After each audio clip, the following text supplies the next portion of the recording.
चलिए शुरू कीजिए। सर ये तो इसका तो डिटेल हमने उस दिन हाँ, बता उस दिया दिन था, कर दिया बस था, ये वो बता रहे रिकॉर्डिंग हैं। है उसकी, हाँ, रिकॉर्डिंग हम सुन लेंगे, अच्छा, आगे जो एक कंटिन्यू जस्ट करना बता है। रहे हैं जी, एक जस्ट बता रहे हैं कि हम जब एक रिसर्च करते हैं, एक ही रिसर्च में ये सारी चीजें आ सकती हैं, मे और मे नॉट बी। जैसे हम किसी रिसर्च को स्टार्ट करते हैं तो कैसे स्टार्ट करते हैं, किसी न किसी आइडिया को हम उठाते हैं, किसी कॉन्सेप्ट को उठाते हैं, किसी टॉपिक को लेते हैं, तभी तो हम रिसर्च आगे बढ़ाते हैं। ठीक है। जब हम किसी कॉन्सेप्ट को, किसी आइडिया को या किसी टॉपिक को जब हम पिक करते हैं, मतलब सिलेक्ट करते हैं, तो वो क्या, कैसे ढूंढ के लाते हैं, कैसे खोज के लाते हैं? कहीं ना कहीं से ढूंढ कर लाते ही हैं, और कोशिश होती है कि जिसपे कहीं कोई काम नहीं हाँ, हुआ हो सोशल इश्यूज़ को तो वो, फोकस कर लें हम लोग, या फिर प्रीवियस अगर कुछ स्टडी हुई है उससे रिलेवेंट तो वो देख नहीं सकते वो हैं। तो ठीक है, लेकिन कुछ नया खोज के लाते हैं जिसपे हम हाँ, काम करना ठीक चाहते है, हैं, तो वो क्या हो गया कि हम एक्सप्लोर करते हैं, वो ठीक है, एक्सप्लोरेटरी हो गया, क्योंकि हमने कॉन्सेप्ट को या आइडिया को खोजा है जिसपे हम आगे रिसर्च करेंगे, तो दैट इज एक्सप्लोरेटरी। ये हम आपको बता रहे हैं कि एक ही रिसर्च में कैसे सारी टाइप्स आ जाएंगे। फिर क्या हुआ कि हमारा कॉन्सेप्ट आ गया, मतलब हमने खोज लिया कि किस हमें टॉपिक पे या किस आइडिया पे हमें रिसर्च करनी है। उसके बाद हम क्या करेंगे कि उसको हम उसके बारे में बहुत सारा पढ़ेंगे, जितनी भी इंफॉर्मेशन अवेलेबल होगी उससे रिलेटेड हम सबको लिखने की कोशिश करेंगे, मींस वेरिएबल को एक्सप्लेन करेंगे, वो हो गया डिस्क्रिप्टिव।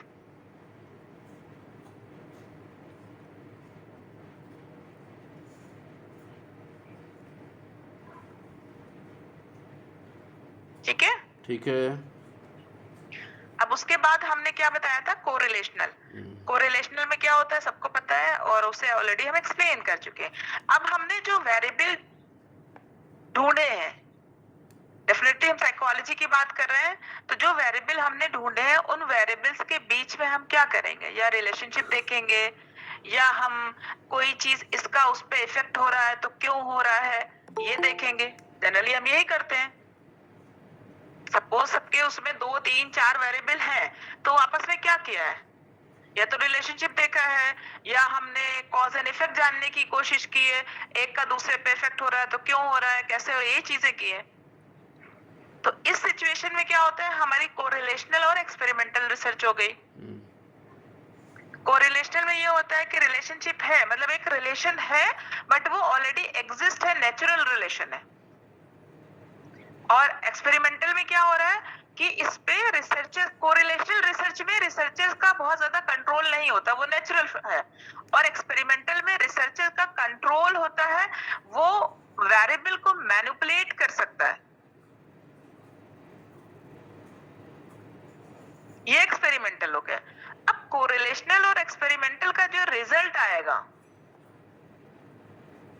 कि ए का बी पे इफेक्ट हो रहा है या ए का बी से रिलेशन है, तो वो रिलेशन क्यों है, the answer of the why A is related to B और why A impacted on B या A effect on B, उसका एक्सप्लेनेशन। जैसे रिजल्ट का हम इंटरप्रिटेशन लिखते हैं, इंटरप्रिटेशन इज एक्सप्लेनेशन। इंटरप्रिटेशन क्या होता है, जो रिजल्ट आया है उसका उसको आंसर होता एक्सप्लेन, है। हाँ सही बात है। सही बात, वो आपका एक्सप्लेनेटरी रिसर्च हो गया, एक्सप्लेनेशन ऑफ पर्टिकुलर फाइंडिंग हो गई, सारे टाइप्स। और इसे हम उस टर्म में भी लेते हैं कि यहाँ पे वेरिएबल्स का रोल होता है। ये जो रिसर्च है on the basis of objective है, इसमें बेसिकली वेरिएबल्स का रोल होता है। वेरिएबल आपको पता ही है, इंडिपेंडेंट डिपेंडेंट का मेन रोल होता है, इसके अलावा भी वेरिएबल्स होते हैं। या तो हमने पढ़ाया होगा वेरिएबल्स, अगर नहीं पढ़ाया है तो नेक्स्ट हम वेरिएबल्स भी आपको एक्सप्लेन कर देंगे। वैसे जनरली सबको पता है कि इंडिपेंडेंट वेरिएबल क्या है, डिपेंडेंट वेरिएबल क्या, उसके अलावा और वेरिएबल होते हैं जो इफेक्ट करते हैं। कॉन्टिन्यूस वेरिएबल आप अभी थोड़ी देर पहले बोल रही थी, और उसके वो बाद अलग है, डाइकोटोमिक भी वो बोला हम था। स्केल की बात कर रहे थे, अच्छा, स्केल की बात अच्छा, कर रहे थे। हाँ। अच्छा, ठीक है, यहाँ पर बात हो गई इंडिपेंडेंट और डिपेंडेंट वेरिएबल। जनरली एक्सपेरिमेंटल में क्या होता है, इंडिपेंडेंट का डिपेंडेंट पे हम इफेक्ट देखते हैं, बट बहुत बार ऐसा होता है कि इंडिपेंडेंट का ही डिपेंडेंट पे इफेक्ट नहीं होता, बीच में और भी चीजें होती हैं जो इफेक्ट डाल रही होती है डिपेंडेंट वेरिएबल पे, वो आपके डिफरेंट काइंड ऑफ वेरिएबल्स होते हैं।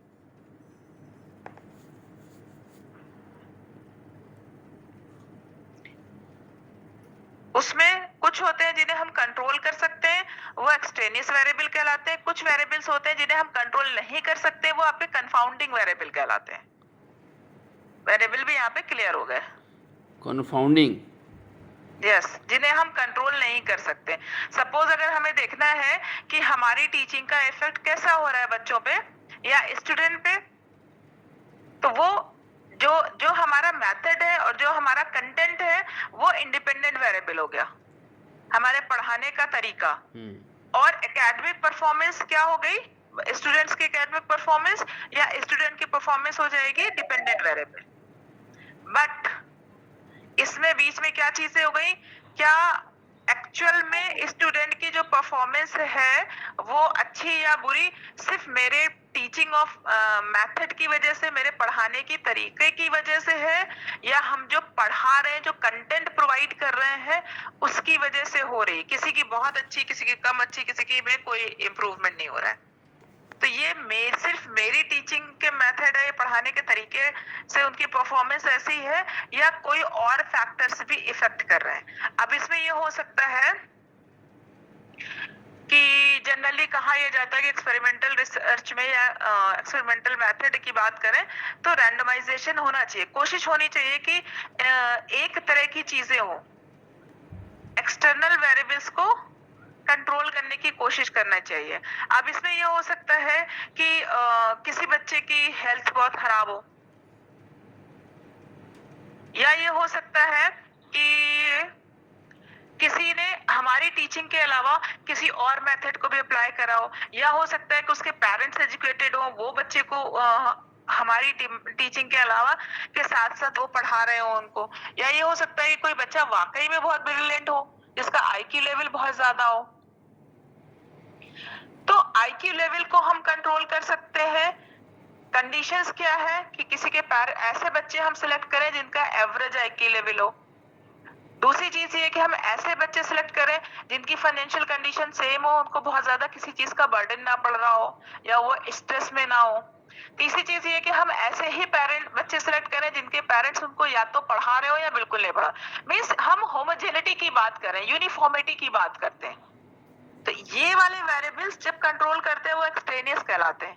कुछ चीजें ऐसी होती हैं, वेरिएबल्स ऐसे होते हैं जिनको हम कंट्रोल नहीं कर सकते। परफॉर्मेंस हम कैसे देखेंगे एग्जाम में?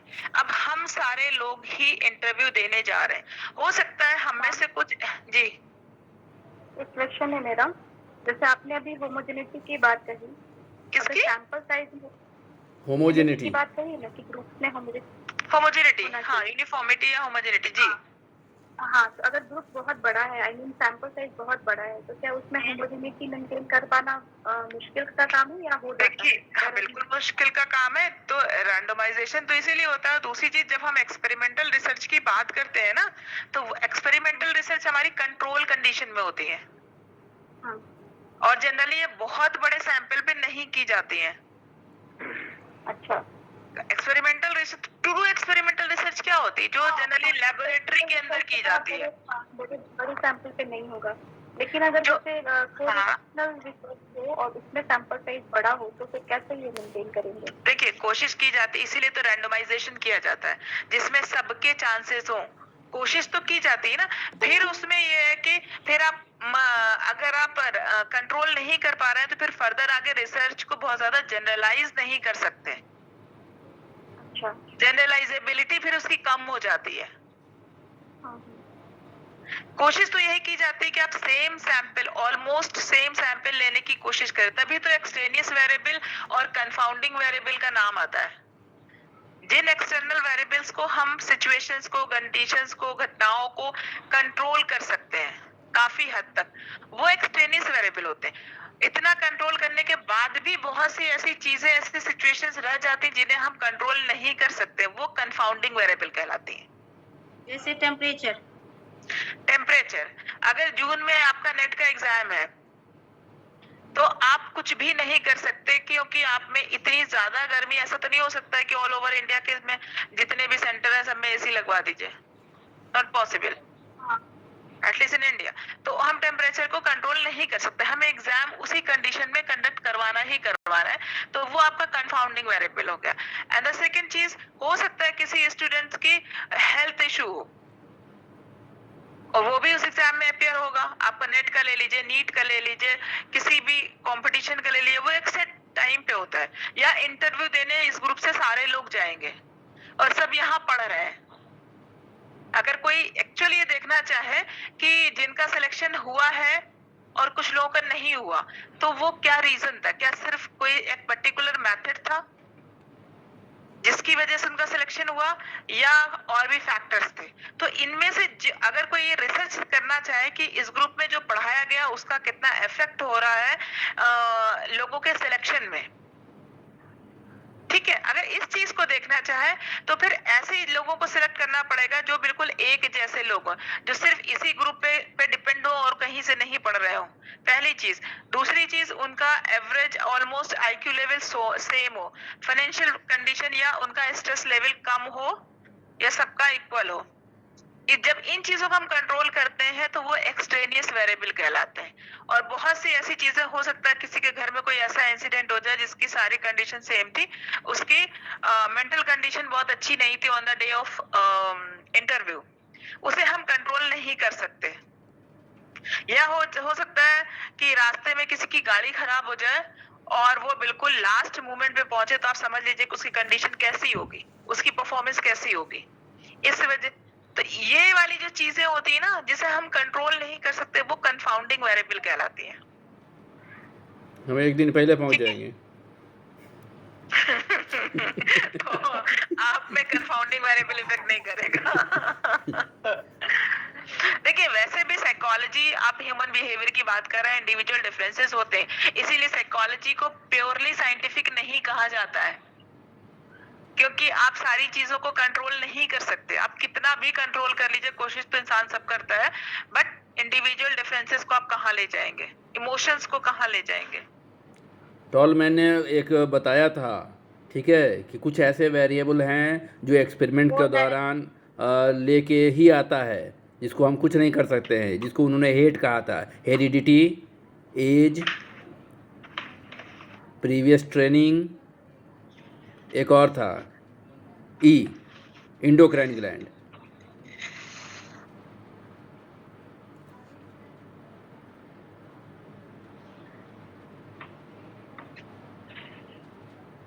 हेलो, अश्विया कहाँ चली गई है? तो अच्छा, जी सर, एक मिनट सर, एक मिनट। हाँ हाँ, ठीक ठीक।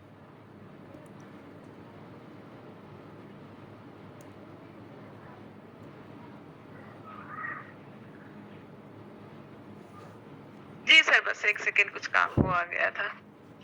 हाँ, आप सर कुछ बता रहे थे। नहीं, हमने कहा था कि टॉलमैन ने बात की थी ऐसे ही वेरिएबल की, जिसको उन्होंने हेट से डिनोट किया था, कि एक्सपेरिमेंटल कंडीशन में जो प्राणी है वो 4 चीज़ों को लेकर आता है जिस पर कोई कंट्रोल हमारा नहीं होता है, जैसे उसकी हेरिडिटी, उसका एज, उसकी प्रीवियस ट्रेनिंग और उसका इंडोक्राइन ग्लैंड। ये 4 ऐसी तो चीज़ें। इसमें कुछ चीजों को तो, हाँ, इसमें कुछ चीजों को तो कंट्रोल किया जा सकता है। कंट्रोल करने का मतलब, हाँ, एज जैसे था, ठीक है, कि एज को आप सेम एज के लोग ले लिए। हाँ, लेकिन बाकी 3 और चीज़ों को तो आप कंट्रोल नहीं कर सकते हैं। और हेरिडिटी में ये देखेंगे ना कि अगर जिसको ट्रू एक्सपेरिमेंट करना है तो उससे पहले पर्सनालिटी उसकी मेजर कर ले कि उसमें किस तरह के ट्रेड्स हैं, किस तरह की कैरेक्टरिस्टिक्स है, और ऑलमोस्ट सेम कैरेक्टरिस्टिक्स के लोगों को सिलेक्ट कर ले। और 2 चीजें क्या बताई सर आपने? इंडोक्राइन ग्लैंड और प्रीवियस ट्रेनिंग, वो क्या ट्रेनिंग ले चुका है, ठीक है। हाँ, तो हम वो पता करेंगे कि उसने कौन सी ट्रेनिंग ली है, फिर हम जिन नहीं, सब्जेक्ट को उसके अपने ट्रेनिंग स्टडी और में, लर्निंग का मतलब वो क्या सीख चुका है हम नहीं जानते हैं उसके बारे में। नहीं, फिर भी ये तो हाँ, कोशिश की जाती है ना, हाँ, कि क्या कहते हैं, उसका प्रीवियस अचीवमेंट क्या है, या उससे हाँ, अगर हम ठीक पहले है, बात करेंगे। लेकिन टॉलमैन ने ऐसा कि कहा था इसलिए हमको याद आ गया तो हमने बता दिया। हाँ, ये चीजें इफेक्ट करती हैं, लेकिन जब हम एक्सपेरिमेंटल रिसर्च करते हैं ना, वो बहुत ही ट्रू और बहुत ही pure scientific kind of research होती है, जिसमें पहली बात तो ये बहुत बड़े सैंपल पे बहुत ज्यादा पॉसिबल नहीं होती, फिर वो क्वाज़ी एक्सपेरिमेंटल में चली जाती है। और ये जनरली इसको इसीलिए लैब एक्सपेरिमेंट भी कहते हैं, क्योंकि इसको कंट्रोल कंडीशन में ही करते हैं, बिल्कुल सारी चीजें एकदम बैलेंस करके। तो ये वाला पार्ट हम कहाँ तक पहुंचे थे, कोरिलेशनल और एक्सपेरिमेंटल। उसके बाद हमारी बात थी और जो भी हमारे पास रिजल्ट आ रहा है या फाइंडिंग आ रही है किसी रिसर्च की, उसको जब हम एक्सप्लेन करते हैं, उसका इंटरप्रिटेशन लिखते हैं, उस रिजल्ट का रीजन देते हैं कि व्हाई ऐसा क्यों हुआ, उसका क्या एक्सप्लेनेशन है, वो एक्सप्लेनेटरी रिसर्च होती है। तो यहाँ पर 2 टॉपिक कवर हो गए, वेरिएबल भी हो गया और ये भी हो गया।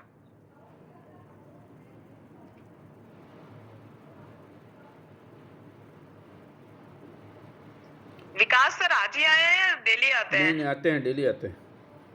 विकास सर फर्स्ट पेपर के लिए कुछ हेल्प कीजिए।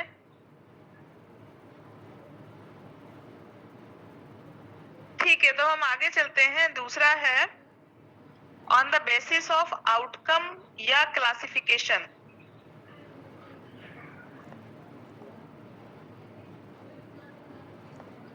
On the basis of outcome कह सकते हैं या क्लासिफिकेशन कह सकते हैं। अब इसमें 3 चीजें आती हैं, फंडामेंटल रिसर्च है, अप्लाइड रिसर्च है और एक्शन रिसर्च है। शायद ये भी हमने पढ़ाया था उस दिन। यस मैम, आपने पढ़ाया था सर। यस मैम, हो गया था, ये भी हो गया था, बहुत अच्छी बात है। फंडामेंटल, एक्शन और फंडामेंटल और अप्लाइड, और अप्लाइड का ही एक पार्ट होता है एक्शन रिसर्च। ठीक है, ठीक है। फंडामेंटल और अप्लाइड सबको समझ में आ रहा है नाम से ही। और इसे on the basis of outcome क्यों कहा जा रहा है, क्योंकि फंडामेंटल रिसर्च जो होती है बेसिकली किसी थ्योरी पर बेस्ड होती है, कि वो एक आउटकम जो निकल कर आएगा, किसी ने कोई थ्योरी किसी कॉन्सेप्ट पे काम किया, उसका क्या आउटकम आ रहा है जी। आउटकम या आउटकम के साथ क्लासिफिकेशन कह दीजिए आप, वो तो एक कैटेगराइजेशन है, आप आउटकम कह दीजिए, क्लासिफिकेशन, आउटकम और क्लासिफिकेशन।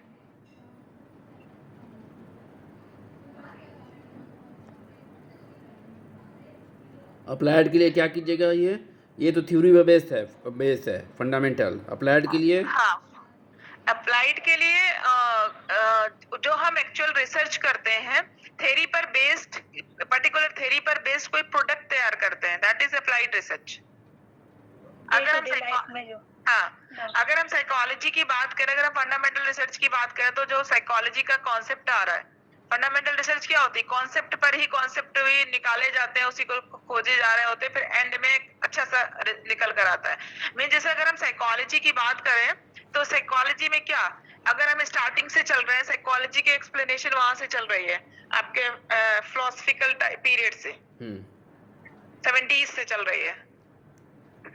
वो क्या था, फिलोसफी कोई प्रोडक्ट पे काम थोड़ी ना था, वो तो एक आइडिया या एक कॉन्सेप्ट पे ही काम चल रहा था, थ्योरी ही थी, थ्योरी पर ही भी।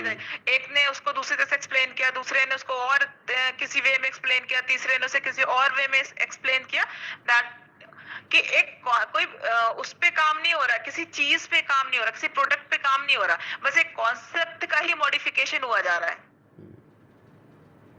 वो क्या था, वो आपकी फंडामेंटल रिसर्च थी।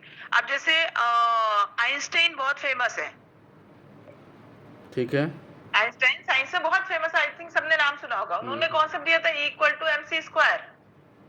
तो उन्होंने कोई प्रोडक्ट नहीं बनाया था, उन्होंने एक आइडिया बताया था, एक कॉन्सेप्ट दिया था, एक थ्योरी दी थी, जिसपे कितने सारे प्रोडक्ट बन गए और आज कितने सारे काम हो रहे हैं। जितनी भी फिलोसॉफिकल रिसर्च होती है, आपकी हिस्ट्री की रिसर्च है, मोस्टली लैंग्वेज की मोस्टली जो रिसर्चेस होती है, वो फंडामेंटल बेस्ड होती है।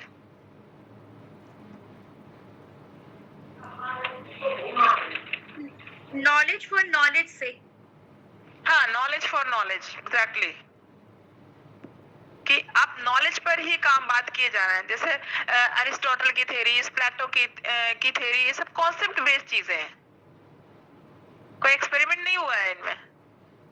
और अप्लाइड रिसर्च क्या होती है, जो ऑलरेडी थ्योरी अवेलेबल है, उन थ्योरी का डे टू डे लाइफ में या प्रैक्टिकल इम्प्लीकेशंस बिहेवियर व्यवहारिक लाभ के लिए वो कोई भी लाभ हो सकता है, कोई भी जैसे अगर आज के टाइम पे हम मोबाइल यूज कर रहे हैं तो हमारे फायदे के लिए मोबाइल का कॉन्सेप्ट क्या किसी थ्योरी पर ही ये प्रोडक्ट बेस्ड है?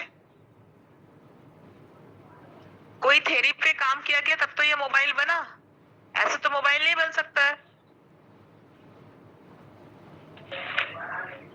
या हम एक चीज और कह सकते हैं कि जैसे बिहेवियर मॉडिफिकेशन में आज हम बहुत सारी थेरेपीज अप्लाई करते हैं बिहेवियर मॉडिफिकेशन पे, वो थेरेपीज किसी ना किसी थ्योरी पर बेस्ड है। अगर हम साइकोलॉजी की बात करते हैं तो ये वो चीज नहीं हटाते हैं तब से बंद कर देते हैं, अब क्या करना है? जैसे अल्कोहल को छुटाने के लिए या डी एडिक्शन के लिए हम क्या करते हैं, उनके ड्रिंक में एक पर्टिकुलर मेडिसिन होती है जिसे हम मिक्स कर देते हैं। उससे क्या होता है कि उससे वो नौशिया होता है और वो धीरे धीरे वो अल्कोहल का एडिक्शन खत्म हो जाता है। तो ये किसी थ्योरी पर बेस्ड है। ये किस थ्योरी पर बेस्ड है? एवर्सन। जो थ्योरी थी, हाँ, जो थ्योरी थी वो फंडामेंटल थी और ये एक्सपेरिमेंट या उसका use day to day life के बेनिफिट के लिए वो क्या हो गया, वो अप्लाइड रिसर्च हो गई। कोई भी थ्योरी किसी भी उस एरिया की हो सकती है। सोशल की बहुत सारी थ्योरीज है जो डे टू डे लाइफ में यूज की जा रही है। वो आपके जी कंडीशनिंग हो सकता है मैडम। हाँ ठीक है, क्या हो सकता है? हाँ कंडीशनिंग थ्योरी ठीक है। कंडीशनिंग थ्योरी, हाँ, वही कंडीशनिंग की थ्योरी, बहुत सारी चीजों के लिए कंडीशनिंग की थ्योरी यूज की जाती है। उसके बाद आपका आता है एक्शन रिसर्च। एक्शन रिसर्च जो है अप्लाइड रिसर्च का ही एक एक्सटेंडेड पार्ट है, या आप कह लें कि एक और आगे उसका ही एक भाग है। उसमें क्या होता है, उसमें थ्योरी का ही प्रैक्टिकल इम्प्लीकेशन है, बट वो यूज किया जाता है किसी चीज की इमीडिएट सोल्यूशन के लिए। कोई ऐसी बड़ी प्रॉब्लम आ गई, घटना आ गई जिसका हमें फौरन उसका सोल्यूशन चाहिए इमरजेंसी सिचुएशन पे, वो आपकी एक्शन रिसर्च कहलाती है। सपोज किसी ने कंपनी बनाई और एक पर्टिकुलर थ्योरी पर बेस्ड कि हम ऐसे ऐसे प्रोडक्ट बनाएंगे और उसका ऐसे आउटकम होगा, इतना प्रॉफिट होगा, ये होगा, और उन्होंने लैंड भी ले ली, कंपनी खड़ी कर ली, वर्कर्स को बुला लिया, सारा प्रोडक्ट बुला लिया, सब सारा मटेरियल कलेक्ट कर लिया। अब कोई रीजन हो गया जिस वजह से वर्कर्स ने स्ट्राइक कर दी। अब उस टाइम पे आपको इमीडिएट सोल्यूशन चाहिए, वहां पर जो चीज अप्लाई की जाएगी वो एक्शन रिसर्च होगा। ठीक है?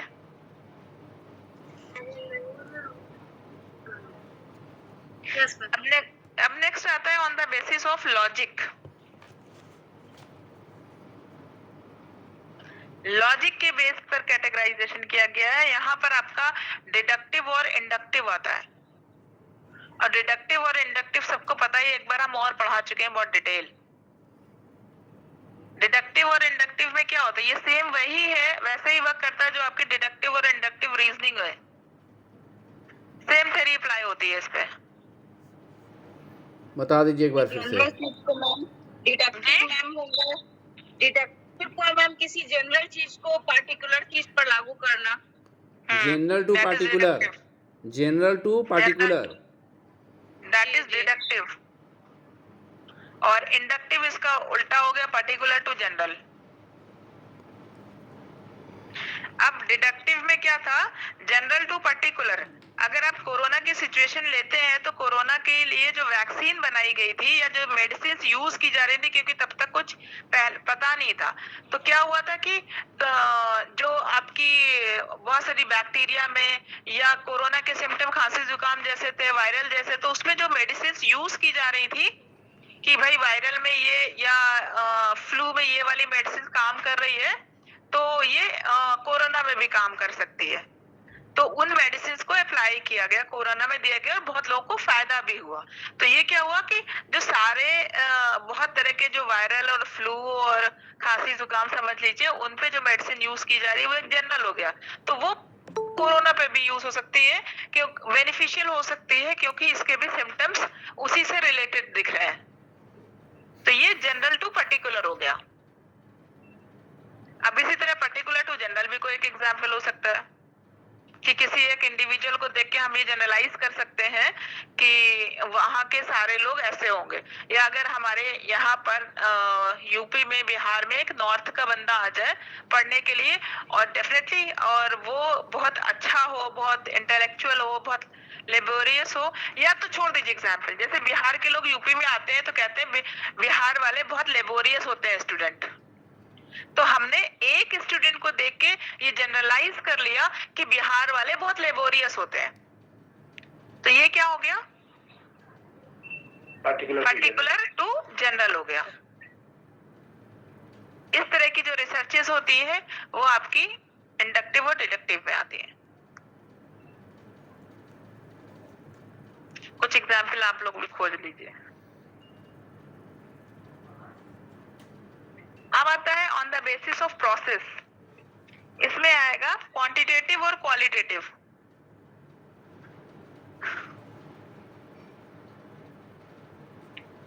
On the basis of process, कि उसका प्रोसेस कैसे किया जा रहा है, तरीका क्या है, एक तरह से हम ये कह सकते हैं।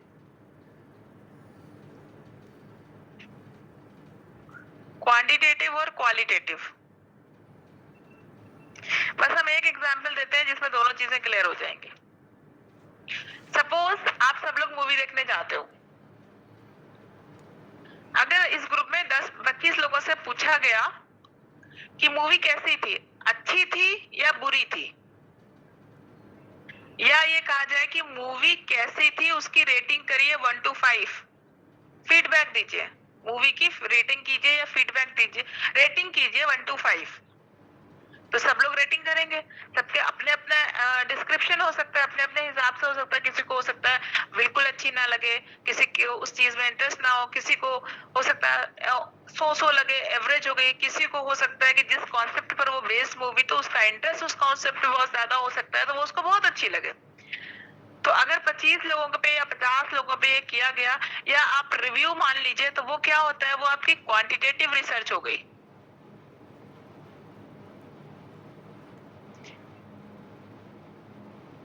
समझ गए? ठीक है। और अगर ये पूछा जाए कि मूवी अच्छी लगी, बुरी लगी या सो लगी, तो क्यों, detail explanation of that thing. कोई कह सकता है कि उसमें जो स्टोरी थी बहुत अच्छी थी, कोई कह सकता है पिक्चराइजेशन बहुत अच्छा था, कोई कह सकता है कि उसके एक्टर और एक्ट्रेसेस की एक्टिंग बहुत अच्छी थी। सबका अपना इंडिविजुअल डिस्क्रिप्शंस होगा। तो वो क्या हो गया, वो आपकी क्वालिटेटिव रिसर्चेस हो गई। क्वांटिटेटिव रिसर्चेस नंबर पर बेस्ड होती है, क्वांटिफाई करती है चीजों को। किसी चीज की लंबाई, चौड़ाई, ऊंचाई, मोटाई, वेट हम क्वांटिटी पे करते हैं, मेजर करते हैं। उसको मेजर करने का एक यूनिट होता है, नापने तौलने का एक यूनिट और एक इकाई होती है। क्वालिटेटिव में क्या होता है, कोई यूनिट, कोई इकाई नहीं होती है, हम किसी की क्वालिटी को बता रहे होते हैं। एक मैं बहुत फेवरेट एग्जांपल देती हूँ कि अगर हम पूछें कि एक पर्टिकुलर कि किसी के बारे में ये कहें कि वो इंसान कैसा है, कि ऑनेस्ट है या डिसऑनेस्ट है, तो डेफिनेटली अगर कोई हम पूछे कि मैं ऑनेस्ट हूँ या डिसऑनेस्ट हूँ, तो आप लोग या तो कहेंगे कि मैं ऑनेस्ट हूँ या कहेंगे डिसऑनेस्ट हूँ। ये तो नहीं कहेंगे कि अश्विया ने एक बार चोरी की थी तो वो 10% डिसऑनेस्ट है, बाकी 90% ऑनेस्ट है। This is the valid explanation or not? ये क्वालिटी हो गया। ये क्वालिटी हो गया डेफिनेटली। या तो अगर कोई एक बार भी चोरी कहेगा तो कहे अरे वो तो चोर है, वो तो डिसऑनेस्ट है। तो ये नहीं कहता है कि भाई उसने लाइफ में एक ही बार गलती चोरी की थी, बाकी हाथ तो किसी बार भी नहीं की, तो वो सिर्फ 10% डिसऑनेस्ट है, बाकी 90% ऑनेस्ट है। ऐसा होता है? तो ये हो गया क्वालिटेटिव रिसर्चेस, जिसमें क्वालिटी की बात की जाती है। और इतना ही आप इंटरव्यू में बता देंगे तो भी बहुत हो जाएगा। बहुत है। यानी टाइप ऑफ रिसर्च हम लोग आज कंप्लीट हो गया। अभी on the basis of inquiry, अच्छा, एक नाम और पता बचा होना है। चाहिए। चीजें आपकी सब मोर और लेस सारी चीजें ऑलमोस्ट सेम है, बट नाम है डिफरेंट जगह पे। On the basis of inquiry इसमें होता है स्ट्रक्चर्ड और अनस्ट्रक्चर्ड।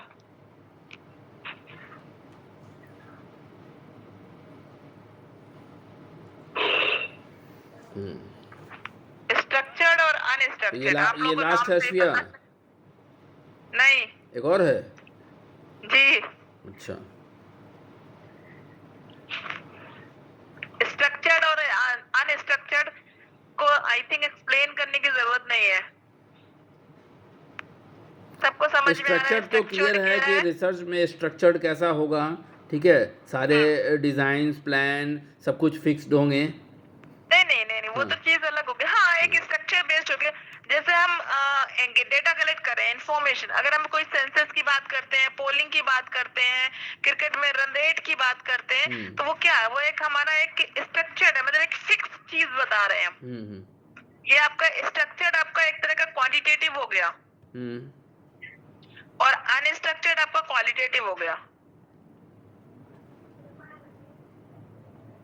हम ये कहेंगे कि सेंसस इतना था, 2011 में इतना था, 2006 में इतना था और आगे फर्दर 16 में इतना था। या पोलिंग हम बता सकते हैं कि इस पार्टी को इतने % वोट मिलेंगे, चांसेस है इसको इतने, इसको इतने। या पर्टिकुलर इंडिया ने इतने रन बनाए हैं, पाकिस्तान ने इतने बनाए हैं, अदर कंट्री ने इतने इतने इतने। मतलब जब एक फिक्स बात कर रहे हैं, एक पर्टिकुलर फिगर की बात कर रहे हैं, वो आपका स्ट्रक्चर्ड हो गया।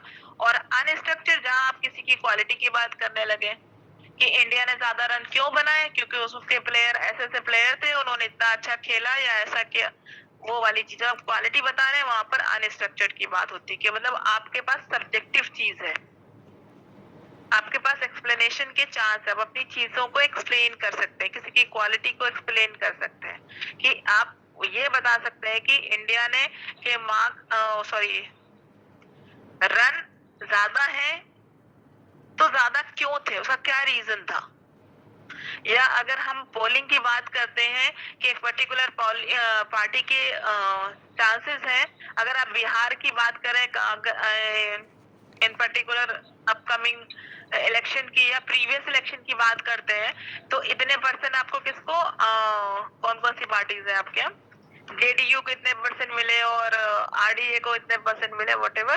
तो ये आपका स्ट्रक्चर्ड हो गया या क्वांटिटेटिव हो गया। और क्यों, जब आप एक्सप्लेनेशन देने लगे तो वो आपका क्वालिटेटिव या अनस्ट्रक्चर्ड बात होती है, डिटेल्ड इंफॉर्मेशन। अब इसके बाद आपका आता है on the basis of idea या कॉन्सेप्ट।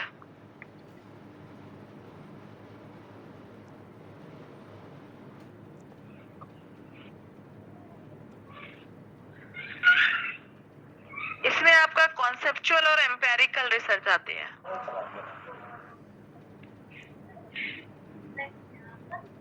अलग अलग नाम मिले हैं बहुत सारी जगह। इसमें भी आपका कॉन्सेप्चुअल आपका थ्योरी बेस्ड है, किसी कॉन्सेप्ट, किसी थ्योरी, किसी फंडामेंटल की बात की जा रही है। एम्पेरिकल में प्रैक्टिकल किया जाता है और कोई प्रोडक्ट होता है या ये अप्लाइड होती है। कॉन्सेप्चुअल आपका रिलेटेड टू फंडामेंटल और एम्पेरिकल आपका अप्लाइड, आप किसी प्रोडक्ट को बना रहे हो किसी थ्योरी पर बेस्ड। या हम लोग जो रिसर्च करते हैं वो हमारी एम्पेरिकल रिसर्चेस होती हैं। और फिलॉसफी वाले, लिटरेचर वाले जो रिसर्च करते हैं जी, किस पर बेसिस है मैम ये? एम्पेरिकल रिसर्च आपकी, conceptual research fundamental kind of, और एम्पेरिकल रिसर्च आपकी अप्लाइड काइंड ऑफ। नहीं मैम, शुरू में जो बताएं जैसे प्रोसेस के बेस पर, लॉजिक के बेस पर, तो आइडिया, ये on the basis of idea और कॉन्सेप्ट।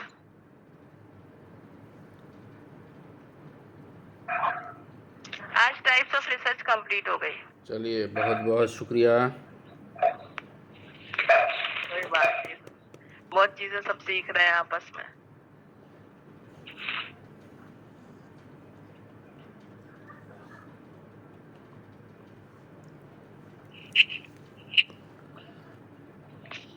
अब इसमें किसी को कोई डाउट हो, कुछ पूछना हो तो बताइए।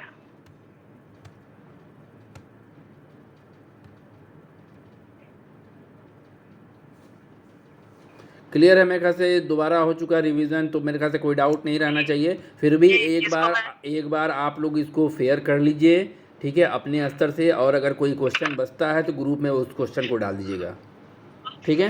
2 बार तो हमने पढ़ाया है, 1 बार सर ने भी पढ़ाया था। Types of एक research. इसीलिए कहा कि अगर कोई क्वेश्चन बचता है तो ग्रुप में ज़रूर डाल दीजिएगा, क्योंकि आज हम इसको बैठ के फेयर करेंगे, नहीं छूटेगा तो फिर छूटा रह जाएगा। इसीलिए हमने हाँ, सारी हाँ, चीज़ें हाँ। नोट की हैं। इसीलिए सबके अपने जो भी क्वेरीज होती हाँ। है उससे बहुत सारी चीजें निकल कर आती हैं। हाँ। और एक तो मेरा दिन आज ट्यूसडे का था, दूसरा हमने किस दिन रखा था? Friday, Thursday. फ्राइडे रखा था अच्छा, आपने। फ्राइडे फ्राइडे हाँ, फ्राइडे और ट्यूसडे। अब आज कर लिया तो कल हम कर लेंगे। वेडनेसडे और फ्राइडे। वेडनेसडे और फ्राइडे था मैम। अच्छा, वेडनेसडे था और फ्राइडे, तो चलिए तो कल की छुट्टी हो। आज वेडनेसडे ट्यूसडे है। आज ट्यूसडे, आज थर्सडे है। वीडियो किस ग्रुप पे आता है? हैं? वीडियो किस ग्रुप पे आता है? इस ग्रुप में नहीं आ रहा है वीडियो। जिसका मतलब मैं बिहार के ग्रुप से है। श्वेता जी कौन सर, बोल बिहार। श्वेता बोल रही हैं? अपना नंबर श्वेता जी बोल सर। दीजिए, हम आपको इस ग्रुप में डाल देंगे, ठीक है? हाँ, 930 930 48 48 35 35 686। 686। श्वेता, और क्या लिखती हैं आगे? सिंह। सिंह। कहाँ से हैं श्वेता? डॉक्टर श्वेता, हाँ, बिहार। वो हम डॉक्टर लगा देंगे, आप नहीं घबराइए। जी सर। बिहार मतलब कहाँ? बिहार शरीफ? बिहार दरभंगा। नहीं, दरभंगा। दरभंगा से हैं। किनके अंडर में किया था आपने? यहीं पर राय सर है, आई के राय। आई के राय, इंद्र कुमार राय। जी सर, हाँ, इंद्र कुमार राय। हाँ, दरभंगा वाले सबको हम पहचानते हैं। GS राय हों, आई के राय हों। हाँ, हम लोगों ने जाना। जी सर, सब यही के हैं। ठीक है, हम थोड़ी देर में क्लास के बाद हम इसको जोड़ देंगे, ठीक है? और उसके बाद वीडियो डालेंगे, और एक सर, तो जो पुराना वीडियो वो भी डाल देते रिपीट तो डाल कैसे? देंगे, ठीक है? डाल देंगे वो, ठीक है? जी सर, जी सर, जी, थैंक यू सर। मेरा बिहार वाले में जोड़ दीजिए ना। पूनम, हेलो। पूनम, जी सर। बोलिए, नंबर बोलिए। जी सर। किसमें जोड़ दें? 7C बिहार वाले में सर। बिहार वाले में राज सर जोड़ेंगे। नंबर बोलिए, हम राज सर को बोल देंगे। हाँ, नंबर लिख लीजिए ना। हाँ, 7352 76 सर, बिहार वाले ग्रुप में जो इन्फॉर्मेशन होती है वो सभी सर ग्रुप में इन्फॉर्मेशन होती है। 76 76 नहीं सर, 73 73। वैसे सारा इन्फॉर्मेशन वहाँ से यहाँ आ जाता है, दोनों में आता है। जी, इस वाले ग्रुप में सारी इन्फॉर्मेशन होती है उसकी। अच्छा सर। 73 7352 52 60 60 45 45 81। ठीक है? जी सर, थैंक यू।